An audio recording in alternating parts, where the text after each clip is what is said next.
Logbook, sir. Logbook, ano pa? Balik po sa logbook, ano pa? Kailangan nyo. Kasama sa logbook. Lagbaril, ano pa? Dito. Flashlight. Ano pa? Ano pa mo kailangan? First aid. Ha? First aid. Ano pa? Bosas. Pusa. Kung huli ka talaga, kung sagadan.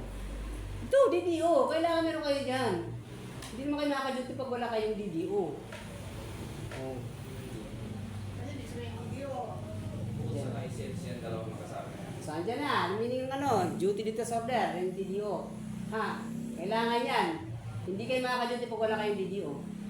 Kasi bago kayo i-deploy, meron kayong DDO. Dalawang hawak ng baril. Ilang taon ba pwede humawak ng baril? Yung ano guard? Ha? 25.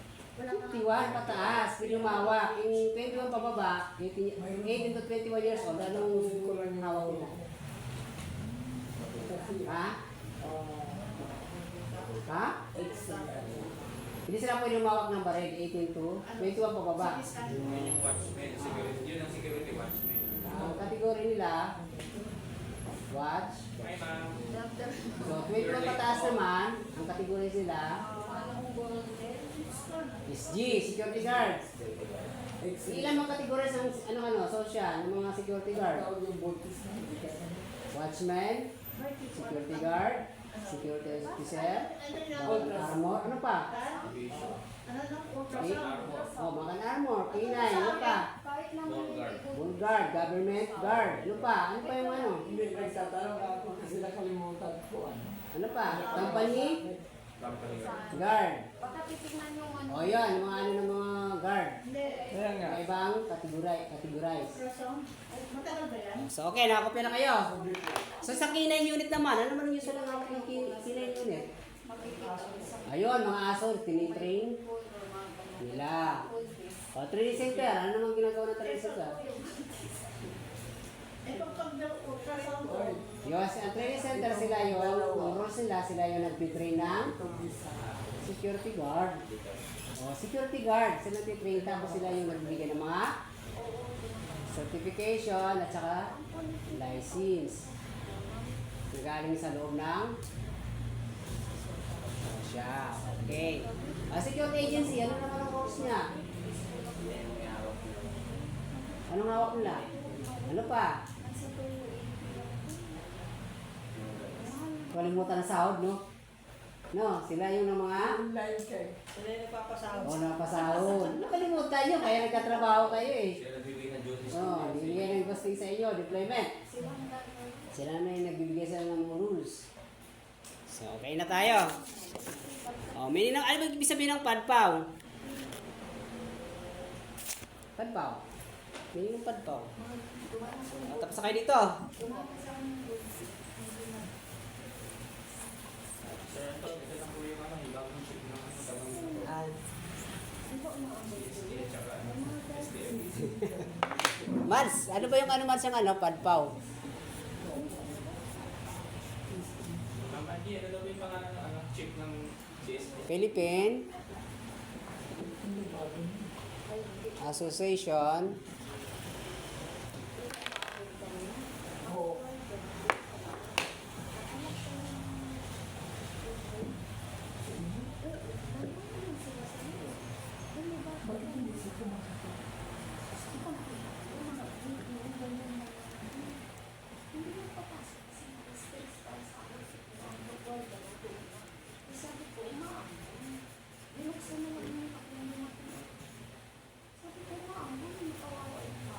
Agency Operation. So ano ba ang rules ng ano, ng padpaw naman? Sa security industry. Ano naman ang rules nila? Si padpaw, lahat ng mga security agency, bali sa yung organization nila. So meron tayo tinatawag na padpaw rate. So nakadepende kasi yung ano sa rate natin.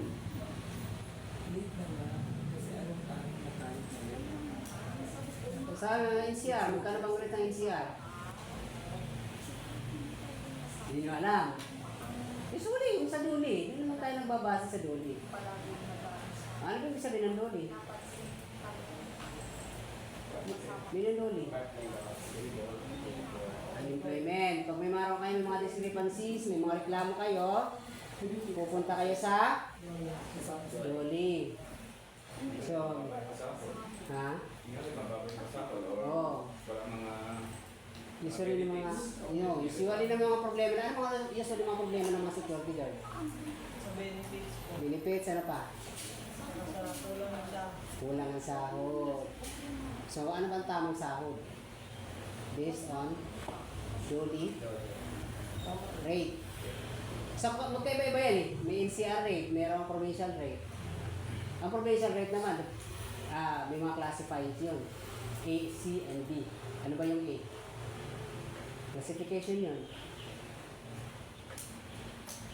A, provincial, with high, organized. Medyo malaki-laki sila. Sumunod lang sila Metro Manila. Kasi may classification yan.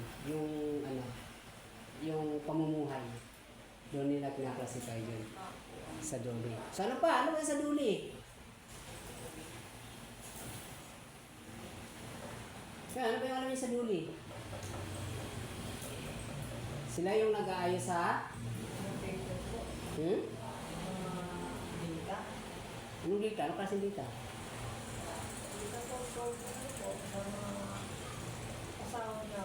Mga pasahod. Ano pa? Sila nag-aayos pag may mga reklamo yung empleyado. Okay. So tapos na tayo dyan, ha? Ibig sabihin, ano ba ibig sabihin ng DILG? Tapos na. Try ko na, ha? DILG.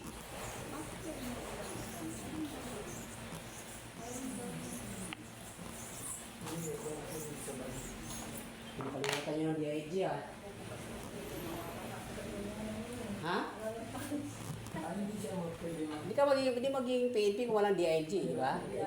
Department Interior Local. Sino yung ano natin, sekretary? Sekretary? Ang pangalan niya? No, Binhor.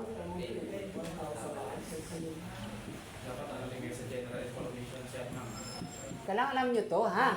Kasi walang PNP kung walang DILG. PNP is under DILG. All the PNP. Under siya ng ano. Ano ba ibig sabihin ng PNP? Baka naman hindi walang meaning ng PNP. Ha? Philippine National Police. Ayun. Pero kakalimutan. Huwag yung kakalimutan. Kasi kaya kailangan natin. Sa security agency, hindi lang tayo nakatutok dun sa paghahanap buhay. Kailangan lubas na rin tayo sa kailangan maging ano ba? Malawak ang kaalaman. So knowledge is power. Without knowledge, ano ang knowledge? Nangyayari kung walang knowledge. Ha? Kaya ano mga klaseng matutunan? Positive or negative? Sige po. So,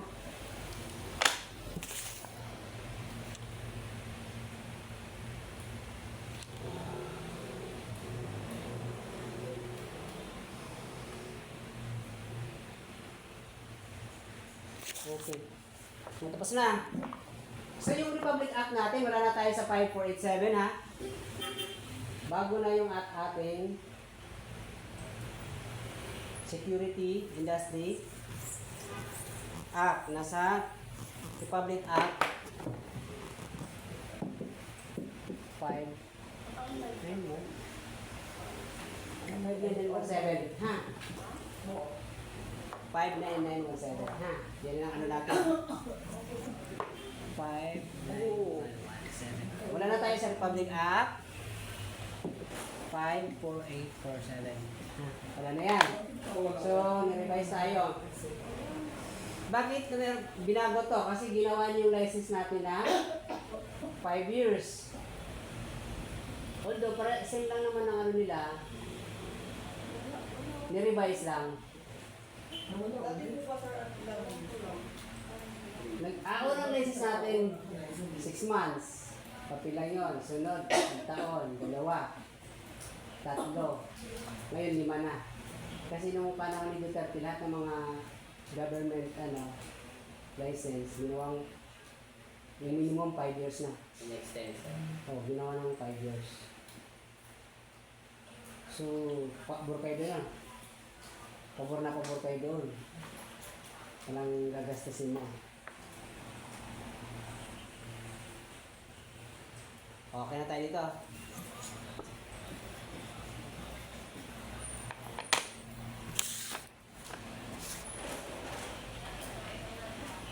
So ano ba yung mga fundamentals Mga fundamentals duty of security guard. Fundamentals, yung foundation. To protect sir. To protect life Lives and property. and property. So ano ba mga properties yun? Meron like Ano pa? Private? Every property. Kung saan kayo Saan? Assign. So ano pa? Ano pa yung mga fundamentals? Implementation of rules and regulation. regulations. Saan mga rules yun? Every private and public companies may kanya-kanyang rules. So na dapat natin sundin. Pangatlo, to maintain peace and order. So kaya nandiyan kayo para i-maintain natin ang seguridad at katahimikan ng saan katahimikan? Saan po kami employ? Okay. So usually naman mga deployment yun, mga offices, mga malls. Sa mga malls ang pinaka-critical kasi from time to time marami mga tao. Diba? So, maraming pumapasok. So paano kayo pag paano ma-entertain yung mga papasok pa lang? Kailangan maayos yung ano pa?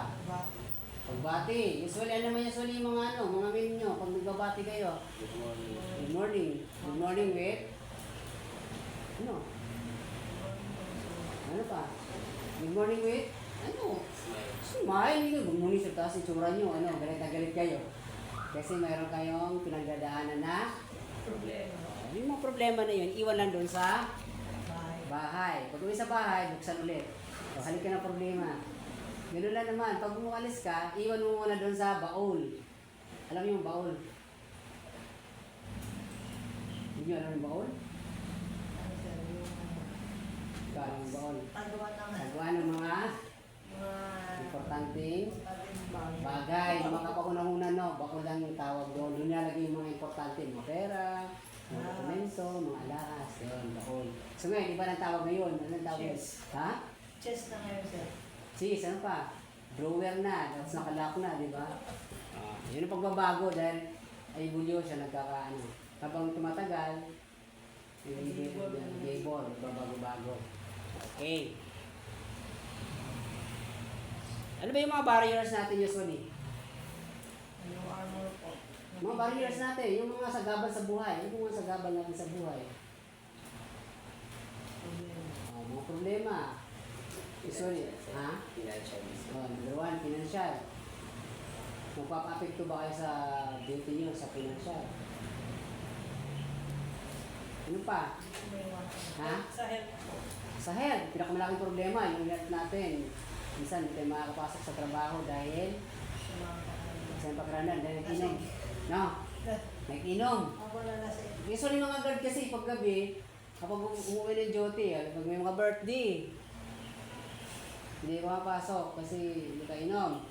Tama naman yun, kaysa papasok kayo bawal yun ha. Na papasok kayo na hindi. Napasok kayo. Lasing, diba? Pag hindi kayo nakapasok, anong gagawin nyo? Tatawag kayo sa Ano ang tawag mo sa... Ano ang Ha? tawag sa... sa supervisor. supervisor. Hindi kayo papasok kasi kawawa yung mag-aantay sa inyo doon. Ken? para may kapulitan. So, lagi kayong magkikipag-coordinate doon sa supervisor, instructor nyo, sa opisina nyo. KI. Para reliever. Ikaw ng reliever. Importante ka sa reliever. Ha? Hindi kayo basta-bastang absent. Kasi pag absent kayo, ano mangyayari doon? Ha? Awol. Ano ba ibig sabihin ng awol? Action without leave. Maawol kayo doon. Kasi wala namang babante sa pwesto nyo. Halimbawa, walang reliever. Wala nga namang mag-duty doon yung empleyado. Oh. So, kailangan, pag hindi kayo papasok, kailangan mag-abiso na, advance. Baka naman, saka ka mag-absent, saka ka lang magsasabi, sir, hindi ako papasok na yun. Paano? Sino papalit doon? Kailangan advance ka na doon. Kasi obligation yung ano eh. Pumasok kayo araw-araw kasi kaya nga naghanap kayo ng trabaho dahil ano? Naghanap kayo ng trabaho.